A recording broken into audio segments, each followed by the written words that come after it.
Pourquoi un texte alternatif ? Parce que les communistes sont confrontés à un défi historique aujourd'hui. Le capitalisme ravage la planète, il provoque une crise de société très grave et on voit bien à la fois l'affrontement de classes qui s'exacerbe et la montée des périls avec les guerres et le terrorisme qui s'installe. Et tout cela appelle à un grand parti communiste qui joue pleinement son rôle. Et pourtant, le Parti communiste est affaibli par ses revers électoraux. Il est affaibli pour nous par un certain nombre de renoncements théoriques et son existence est menacée.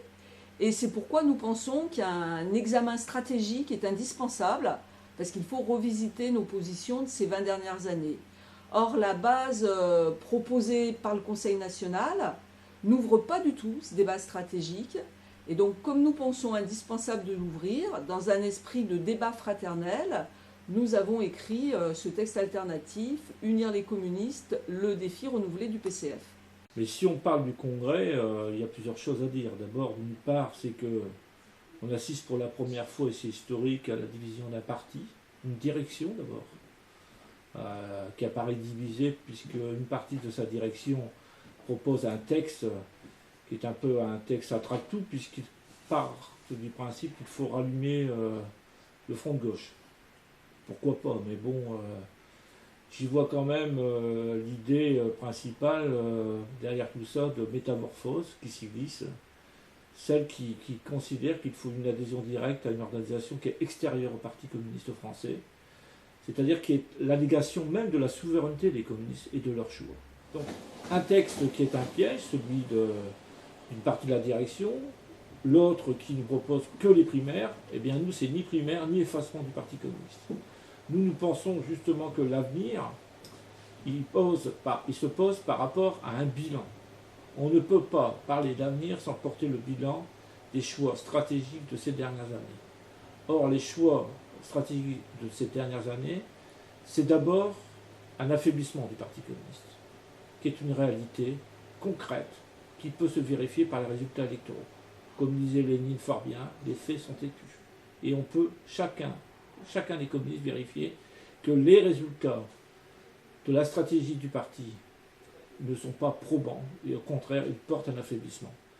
Les derniers congrès ont été une forme de dépliant électoral, derrière, sous couvert des collectifs antilibéraux, ou front de gauche, à chaque fois, on était dans l'effacement du Parti communiste.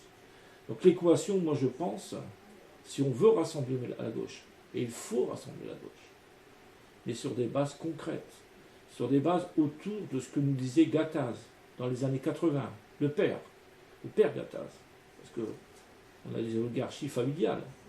Le père Gattaz disait on ne fait pas la même politique avec un parti communiste français fort, influent, qu'un parti communiste moribond.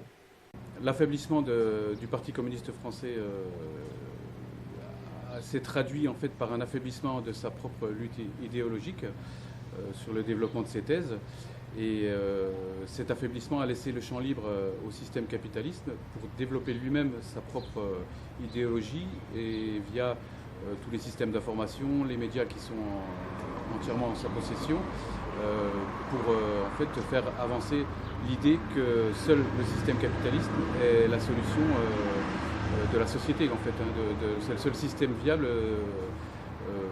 pour permettre de vivre en fait. Et il a développé en fait par rapport à toutes les expériences qu'il y a pu y avoir d'autres dans le monde, comme les expériences des pays de l'Est, les expériences de la Chine, de l'Amérique latine. Toutes ces expériences ont été criminalisées, ont été définies comme dangereuses. Et voilà, et donc ça lui a permis vraiment de s'asseoir et d'avoir, en fait, on peut dire qu'il a aujourd'hui une victoire idéologique à travers le monde par le développement de son système. C'est à nous, communistes français, d'être porteurs d'un projet d'une nouvelle société. Cette société, nous la nommons, nous, la société socialiste. Cette société doit redonner le pouvoir aux travailleurs et aux exploités. Et pour obtenir ces pouvoirs, il faut qu'on en arrive à détruire la société bourgeoise, c'est-à-dire la nationalisation des grands moyens de production, la création de grands services publics comme l'éducation, l'énergie, le transport, les banques. Et ça passe aussi par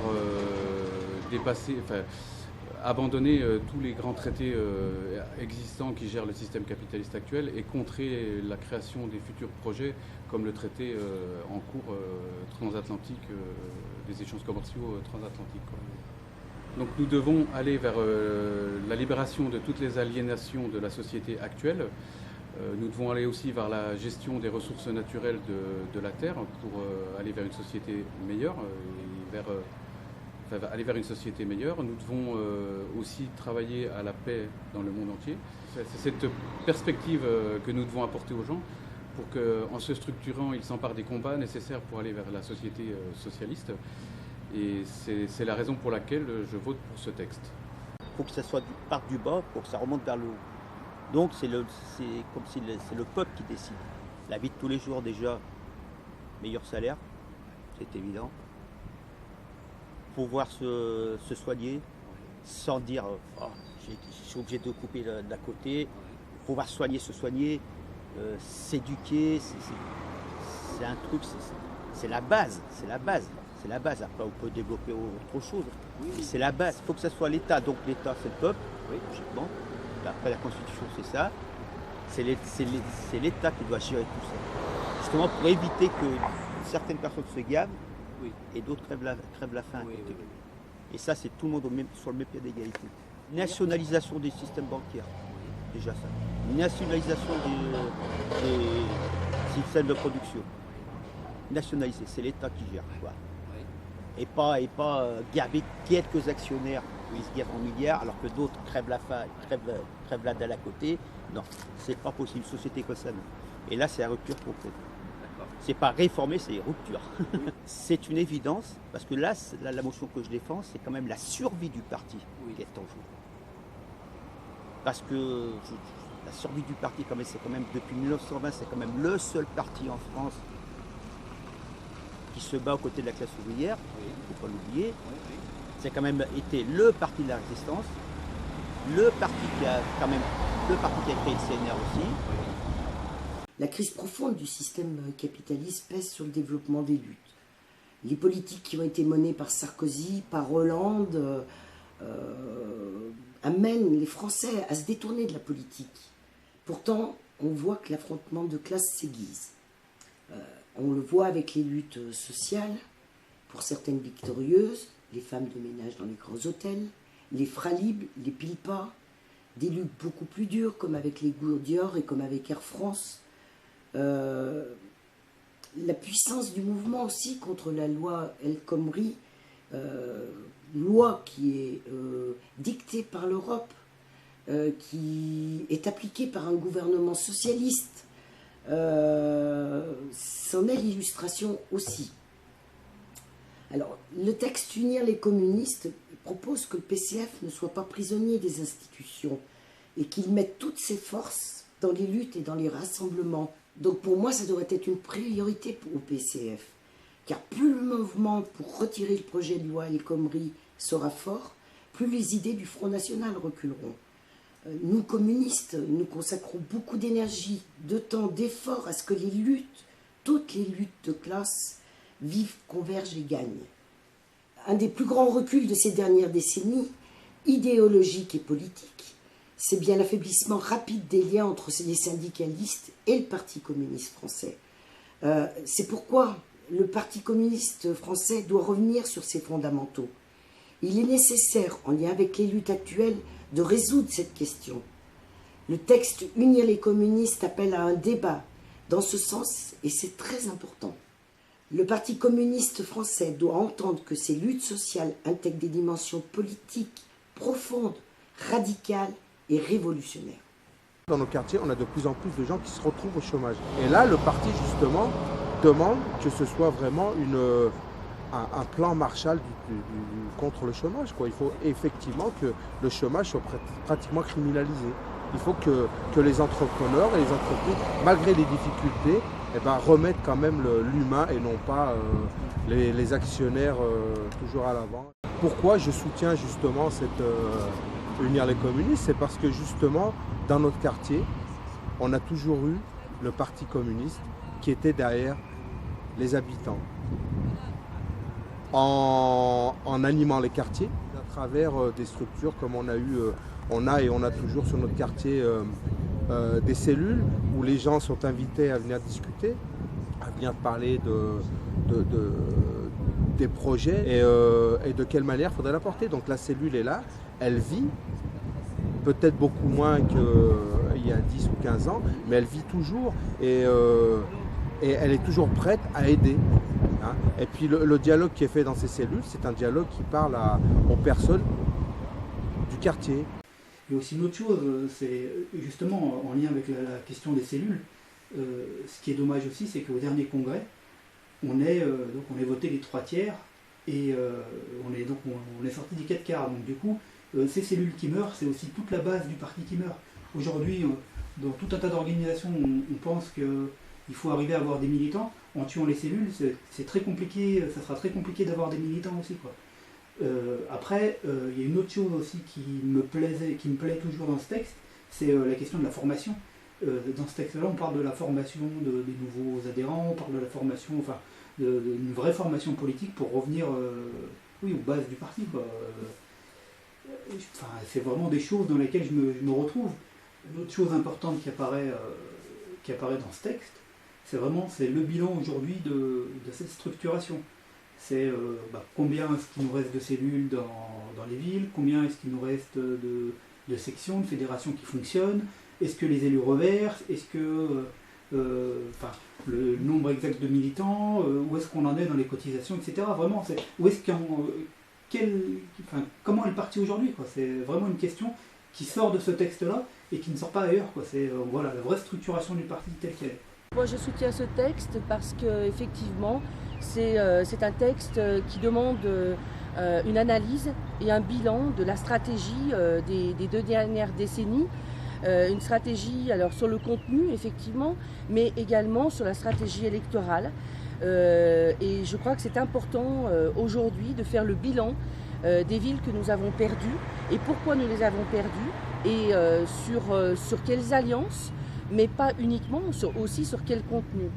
Je m'explique, je crois qu'aujourd'hui, il est important, à un moment donné, de repartir de notre histoire, et notamment le communisme municipal, et qu'est-ce que le communisme municipal a amené en France.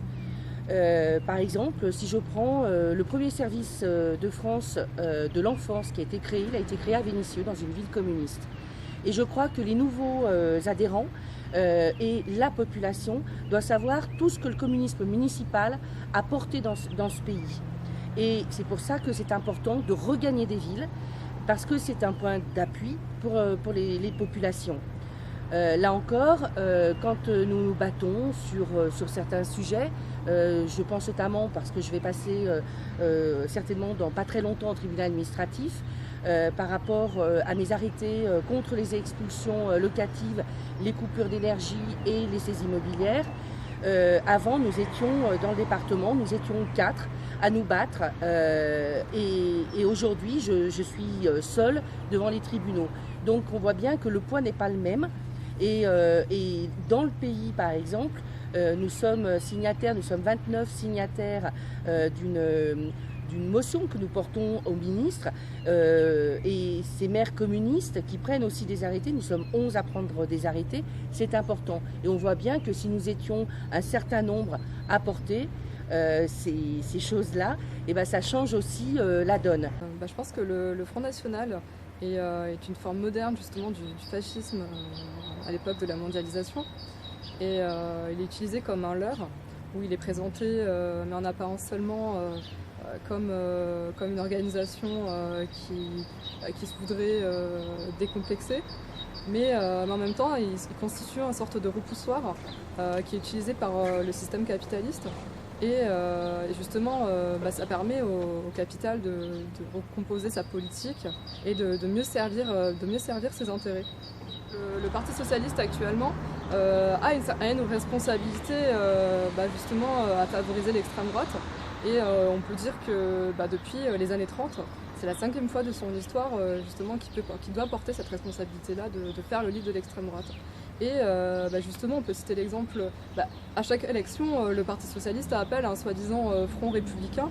Mais je pense que ce qu'on doit faire, et notre rôle dans ce jeu-là, j'ai envie de dire, c'est de mobiliser la population et justement de lutter contre l'extrême droite.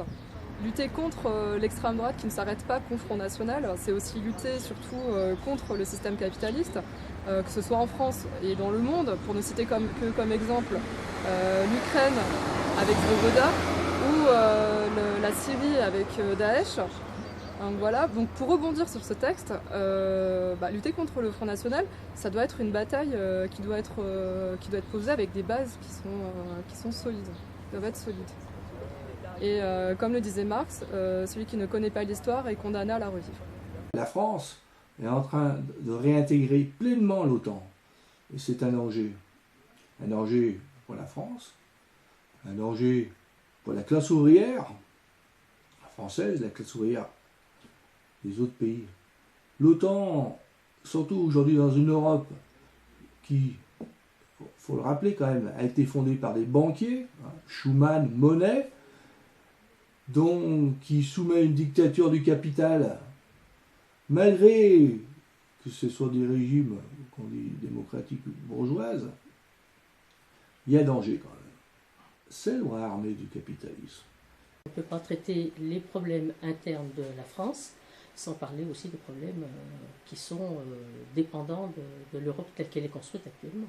Nous la définissons comme une Europe catastrophique, qui est là vraiment pour détruire les peuples, qui est là pour casser tous les acquis sociaux. D'ailleurs, on le voit actuellement avec le Code du travail, avec la remise en cause des prud'hommes, avec toutes les décisions qui sont prises au niveau européen pour casser l'agriculture, la sidérurgie. Enfin, c'est une Europe très très négative et qui, oui, effectivement, est là pour détruire les peuples et puis apporter le plus grand confort possible aux capitalistes. Pour casser aussi l'idée de nation, casser toutes nos lois, casser l'unité française et faire en sorte après que ça soit chaque métropole ou chaque grande région qui prenne ses décisions et qu'il n'y ait plus d'unité territoriale. Et ça, c'est initié par les représentants, j'aime pas ce terme, parce que même si on a eu quelques députés européens, beaucoup de décisions sont quand même prises par des technocrates qui sont désignés par les gouvernements. Donc l'Europe n'est absolument pas sociale et démocrate. Quand les décisions, si les référendums sont majoritairement contraires à ce que l'Europe aurait souhaité, par un biais ou un autre, ils arrivent à remettre tout en cause. On l'a vu avec la Grèce. Le peuple de Grèce, par référendum, a voté pour que leur pays sorte démocratiquement de la situation, qu'ils ne soient pas soumis aux grands diktats. Et puis, dès que le gouvernement était en place, Tsipras a tourné le dos à tous les engagements que le peuple avait pris. Et donc l'objectif de sortir de l'Europe, de sortir de l'euro, c'est redonner au peuple les moyens de gérer et de décider et de mettre en application leurs propres décisions. Et actuellement, tel qu'avec le gouvernement que l'on a actuellement, c'est la volonté de faire que les gens ne prennent pas en main leurs propres décisions, qu'ils ne réfléchissent pas, qu'on les laisse bien dans l'ignorance et puis qu'on leur présente les choses comme impossibles à faire autrement, quoi.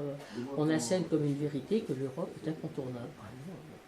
Donc le congrès, la proposition de texte que l'on fait là, c'est pour amener toutes ces réflexions, ces solutions, et puis amener les gens à réfléchir, je ne dis pas qu'ils ne réfléchissent pas, mais à aborder ces questions. Voilà, je préfère cette façon de le dire, à aborder toutes ces questions, les parties prenantes de cette réflexion. Jamais le Parti communiste a été aussi fort que lorsqu'il a travaillé à de larges rassemblements, comme en 1936 avec le Front populaire, ou à la Libération avec le Conseil national de la résistance. Travailler à de larges rassemblements sans jamais renier ses convictions, ses idéaux, ses fondamentaux. On s'aperçoit ces dernières années qu'au gré des alliances de partis, des alliances donc, qui ont pu être faites dans le cadre des comités antilibéraux ou du Front de gauche. Les résultats ont donné une perte de repère de la population vis-à-vis du Parti communiste. Le Parti communiste doit pouvoir rassembler sans se dissoudre dans le rassemblement. Un parti communiste, sans rassemblement, est un parti communiste impuissant, mais un rassemblement sans parti communiste est un rassemblement inconscient. Le Parti communiste, pour vivre et se développer, doit-il être soumis au Parti socialiste, vecteur des forces capitalistes, ou œuvrer à un large rassemblement des forces populaires pour une société plus juste, plus équitable? Et donc, unir les communistes, tel que nous le proposons, c'est éviter sa liquidation. C'est éviter, comme certains, sa destruction. Moi, chaque choix de la direction qui nous mène vers une impasse, c'est comment dire, à chaque fois je suis effaré, je suis dans le désarroi, je suis meurtri, mais je respecte les choix, hein. Mais au bout du compte, je continue à me battre pour faire en sorte que le choix vraiment qui doit être fait par les communistes, c'est le choix de la lutte des classes. Les camarades l'ont bien montré dans ce qu'ils ont exprimé, nous voulons construire. La force que nous donneront les communistes au travers de ce texte nous permettra de peser fortement contre tout ce qui peut conduire à la liquidation du PCF. Donnez-nous de la force pour continuer le PCF, pour gagner le pari de son existence et de son influence avec les travailleurs, avec les quartiers populaires, contre le capitalisme.